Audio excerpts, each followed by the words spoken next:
Hello viewers, welcome back to another video. Guys, मैं explain करने वाला हूँ सोलो लेवलिंग के एवोल्यूट नंबर 2 को। इसके पहले के एपिसोड भी मैंने एक्सप्लेन कर चुके हैं। अगर नहीं, इसका पहला नंबर एपिसोड जो कि आपने नहीं देखा है तो उसका लिंक आपको डिस्क्रिप्शन में मिल जाएगा, आप चैनल में जाकर उसे देख सकते हो। तो शुरू करते हैं इस कहानी को। गाइस, इस एपिसोड की शुरुआत को करने से पहले इसकी दुनिया को समझ लेते हैं। ये कहानी है 10 साल पहले की, जहाँ पर पूरी दुनिया में कुछ पोर्टल्स अचानक से ओपन हुए और उसके अंदर से मैजिक बीस्ट और मॉन्स्टर रहते थे जो कि असल दुनिया में आने लगे। और मॉन्स्टर के साथ साथ कुछ इंसानों के अंदर से जादुई शक्तियां भी जागृत हुई और जो हंटर्स कहलाते हैं। ये हंटर्स इजीली उन मॉन्स्टर को मार सकते थे जो कि पोर्टल के अंदर थे। हमें दिखाया जाता है जिन, वो जो हमारा मेन कैरेक्टर है, वह पूरी दुनिया का सबसे कमजोर हंटर है और वह अभी एक डंजन में फंस चुका है जो कि टेम्पल जैसा डंजन था। उसमें कई सारे स्टैचू थे। देखते ही देखते वो स्टैचू हिलना शुरू हो चुके थे और उनके कारण तो हंटर्स भी मारे जा चुके थे। उन स्टैचू ने उन्हें मार दिया था। सारे लोग डर चुके थे। उनका कैप्टन उनसे कहता है कि अब कोई भी नहीं हिलेगा, नहीं तो वो स्टैचू हम पर अटैक कर देंगे। जूही, जो कि डर के मारे अपने कानों को बांध करके बैठी हुई थी, कैप्टन जिन्वो को थैंक्स कहता है कि उसने स्टैचू को मूव करते हुए सबको आगाह कर दिया, नीचे झुकने का कह दिया, वरना वे सारे लोग उस आग में मारे जाते। और जिन्वो तभी नोटिस करता है कि जो कैप्टन है उसका एक हाथ कट चुका है और वो उस हाथ को पर पट्टी बांध रहा था ताकि खून ना बह पाए, उसकी मौत ना हो। वहीं जूही, जो कि अपनी हीलिंग पावर के जरिए कैप्टन को ठीक कर सकती थी, पर वह यहाँ पर बहुत ज्यादा डर चुकी थी, तो कैप्टन भी उसकी हेल्प नहीं मांगता। और बी रैंक की जो कि बी रैंक की हीलर थी, पर वो केवल हमेशा छोटी रैंक की मिशन में जाती है। कैप्टन, जो कि पहले भी बी रैंक की मिशन में जा चुका था, वो अपने एक्सपीरियंस उन्हें बताता है कि उनके सामने जो मुसीबत है वो काफी ज्यादा बड़ी है और जो कि एस रैंक जितनी पावरफुल है। कैप्टन, जिसे पत्थर पर लगे हुए सारे नियम याद आते हैं, उसमें पहला था कि गॉड की पूजा करो, दूसरा गॉड की जय जयकार करो और तीसरा गॉड पर यकीन करो। जो भी सारे लोग इन नियमों का पालन नहीं करेंगे वे लोग यहाँ से जिंदा बचकर नहीं जा पाएंगे। जिनको ये जान चुका था कि जो सबसे बड़ा स्टैचू है वही गॉड हो सकता है। हमें दूसरी तरफ दिखाया जाता है एक लड़की जिसका नाम सोंग ही था, वह हाल ही में हंटर एसोसिएशन को ज्वाइन करती है। ये लड़की, जो कि जिन्वो की सिस्टर जिना की दोस्त थी, ये दोनों ही एक स्कूल में पढ़ते हैं। सोनी जिना से पूछती है कि उसका भाई भी तो एक हंटर है ना पेशे से, जहाँ पर जिना उसे बताती कि हाँ, लेकिन वो जो केवल ई रैंक का ही हंटर है, वह हमेशा ही छोटे लोग भगाया वापस आता है। और ये बात जानकर सोनी उससे कहती है अगर वो उसकी जगह होती तो यार वह कभी भी ऐसा नहीं होने ही देती।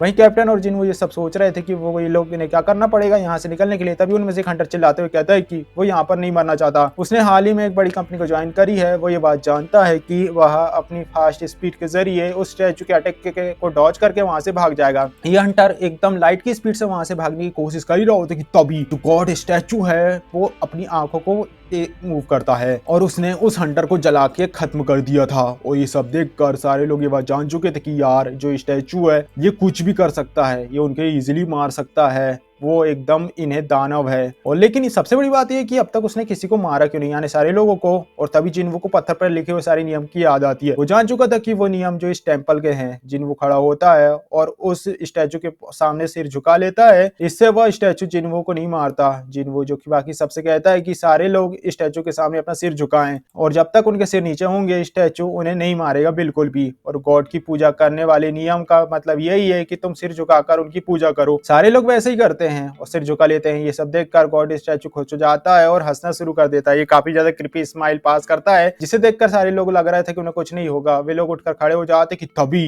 गॉड स्टैचू भी अपने जगह से खड़ा हो जाता है और फिर वह उन सारे लोगों को मारने के लिए उनकी तरफ बढ़ ही रहा होता है, पैरों के नीचे दबाने के लिए। जिनको कहता है कि उन्हें दूसरा नियम भी पूरा करना होगा, यानी कि गॉड की जय जयकार करनी होगी। तभी एक हंटर आगे आकर कहता है कि उसे पूजा करना आता है और वो वहां पर बैठकर गॉड की पूजा करना शुरू कर देता है। पर जो कि उसके वर्ड थे, उसकी पूजा से गॉड खुश नहीं होता और वो हंटर को अपने पैर के नीचे कुचल देता है। और इसके बाद वो एक लड़की को भी मार देता है कुचल कर। सारे के सारे लोग अपनी जान को बचाने के लिए इधर से उधर भाग ही रहे होते हैं। वहीं पार्क, जिसे अभी भी बचना था, उसे मरना नहीं था, उसकी फैमिली उसका घर पर वेट कर रही थी। भागकर वह कोंटेम पहुंच चुका था। वहां पर खड़ा हुआ स्टैचू जो कि पार्क को भी पीस से काट देता है, यानी कि पार्क भी मारा जा चुका था। जिन्वो, जिसे समझ नहीं आ रहा था कि आखिर उन्हें जय जयकार में क्या कहना चाहिए। ये जो गॉड है वह शैतान की तरह है, लोगों को मारे जा रहा है, पर उसे किसी भी तरीके से सिचुएशन निकाल लोगी। पास पार गौर दौड़ाता है, नोटिस करता है कि जो कोने में जो स्टैचू खड़े हुए हैं उन सभी के हाथों पर किसी न किसी तरीके के वेपन्स हैं। पर कुछ स्टैचू ऐसे भी थे जिनके हाथ में कोई भी वेपन्स नहीं थे, बल्कि उनके हाथ में तो म्यूजिकल इंस्ट्रूमेंट लगे हुए थे। जिन्वो से कहते कि सारे के सारे इंस्ट्रूमेंट वाले स्टैचू के पास चलो। कैप्टन उसकी बात सुनते हुए उसकी बात मानता है और एक ऐसी स्टैचू जिनके पास हथियार नहीं था, तो वे कैप्टन को भी नहीं मारते हैं और वह स्टैचू म्यूजिक बजाने लगती है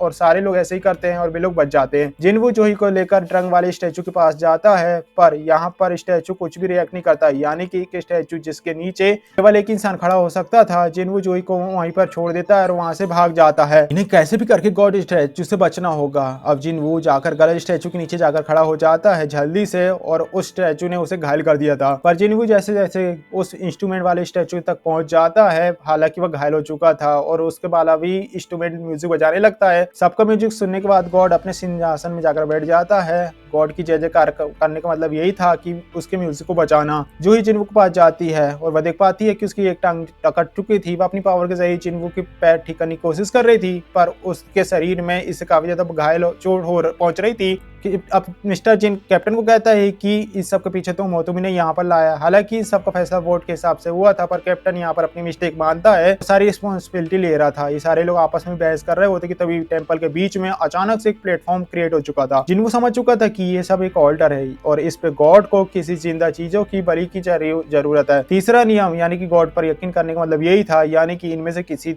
का बलि देनी होगी। किम जो कि कैप्टन पर गले पे रख देता है, तलवार रख देता है उसके गले पे और उसे बलि देने के लिए कहता है। और वैसे भी उसने जिम्मेदारी लेने के लिए कहा था, यानी कि कैप्टन जिम की बात मानता है और ऑल्टर की तरफ जा रहा था। जिनको ये बात जानता था कि इसमें केवल कैप्टन की गलती नहीं, जबकि सबने यहाँ पर आने के लिए वोट दिया था। और कैप्टन जैसे ही ऑल्टर के पास पहुंचने वाला था कि तभी वहां पर एक फायर जलने लगती है। कैप्टन जिसे समझ नहीं आ रहा था उसे यहाँ पर क्या करना चाहिए। जिनको उसे कहता है कि दरअसल वो ऑल्टर को और भी करीब से देखना चाहता है।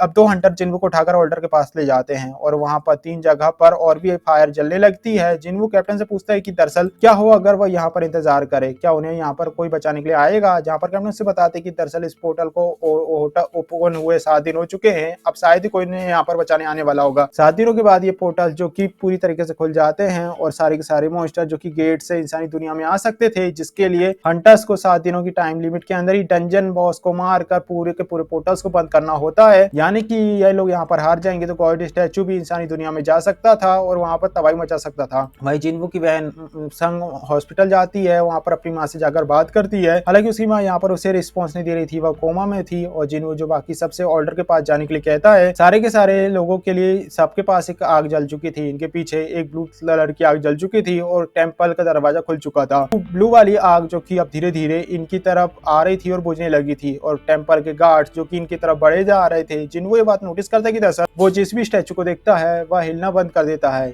जिनवू जो सबसे कहता है कि वे सारे लोग स्टैचू पर नजर बनाए रखे हैं और वे लोग अपनी जगह पर रुक जाएंगे। अब सारे लोग वैसा ही करते हैं, पर तभी एक लड़की जो काफी ज्यादा डर चुकी थी, वह तेजी से ही दरवाजे की तरफ भागना शुरू कर देती है और वहां से भागने की कोशिश करती है और वह उससे निकल भी जाती है। लेकिन वह वहां से निकल जाती है, उसकी आग बुझ जाती है और दरवाजा थोड़ा सा बंद हो जाता है। जिनवू को समझ नहीं आ रहा था आखिर ये सब चल के आ रहा है, ये दरवाजा क्या जाल है, क्या ये लोग यहाँ से भाग सकते हैं। यानी कि इस नियम के हिसाब से गॉड के लिए उनकी वफादारी चेक करती जा रही होगी। अब तभी एक हंटर जो कि जिनवू को छोड़कर वहां से भागने की कोशिश करता और निकल जाता है। यहाँ पर केवल 4 लोग बचे हुए थे। जिनवू उन्हें हिलने से मना करता है। शायद जो ब्लू फ्लेम थी वह एक टाइमर की तरह थी और उसके पूरा बुझने के बाद जो इन सबको जाने दिया जाए ऐसा उसका सोचना था। किम उससे कहता है कि इसका उल्टा भी हो सकता है कि हम लोग यहाँ से हमेशा के लिए बंद हो जाए टाइमर खत्म होने के बाद। किम जिसे ये नहीं लग रहा था कि जिनवू जैसा कमजोर हंटर जो कि उनके काम आने वाला था, वो उसे थैंक्स कहता है उनकी हेल्प करने के लिए, पर उसकी क्योंकि फैमिली थी उसे मरना नहीं था। पर जिनवू से माफी मांगता है और इसके बाद किम भी वहां से भाग जाता है। अब वहां पर केवल 3 लोग ही बचे हुए थे और जिनवू यहाँ पर रोना शुरू कर देता है, पर